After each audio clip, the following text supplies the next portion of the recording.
In today's video, I'm going to teach you how to connect Trello to Discord in an easy integration tutorial. If you're looking to streamline your workflow between Trello and Discord, integrating these platforms can be a great way to keep everything organized and your team informed. So let's dive right in and get started with these step-by-step instructions. First up, you'll want to navigate to your Trello board. This is where all the magic happens. Once you're on the board, the next step is to locate the power-up section. This area is like Trello's toolbox where you can integrate various apps to enhance your Trello experience. Find the power-ups menu on your board and click on it with the power-ups window open.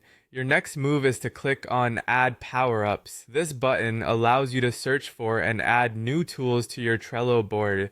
In the list of available power-ups, you'll want to type Discord into the search bar. This quick search will lead you to the Discord power-up that we're going to add. Once you see Discord in the search results, click on it. Clicking on Discord will bring you to a dedicated page for the Discord power-up. At this page, there should be an add button. Click on this button to initiate the integration process. Now that you've clicked the first add button, you might notice another add button. Yes, you'll need to click add again to ensure that the Discord power-up is successfully added to your Trello board.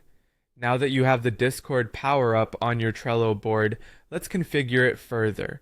Go back to the power-up section, and this time you'll see Discord listed among your activated power-ups.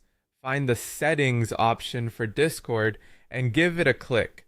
This is where you'll be able to set up the details of the integration. To continue with the integration, you'll need to click on Authorize Account. This step is crucial because authorizing the account will give Trello permission to connect directly to your Discord. Once you're at the authorization stage, hit authorize. Following this, you'll be asked to allow the integration to proceed, granting the necessary permissions for the two applications to work together seamlessly. Finally, make sure to click save to ensure that all your settings and authorizations have been recorded correctly. And there you have it. With everything saved and authorized, your Trello board is now successfully connected to your Discord, enabling a smooth flow of information between your tasks and team communications. This easy integration empowers you to keep your team updated on Trello activities through Discord notifications, making collaborative work more efficient than ever. Thanks for watching this tutorial, and be sure to check out more tips on optimizing your workflow. Happy integrating!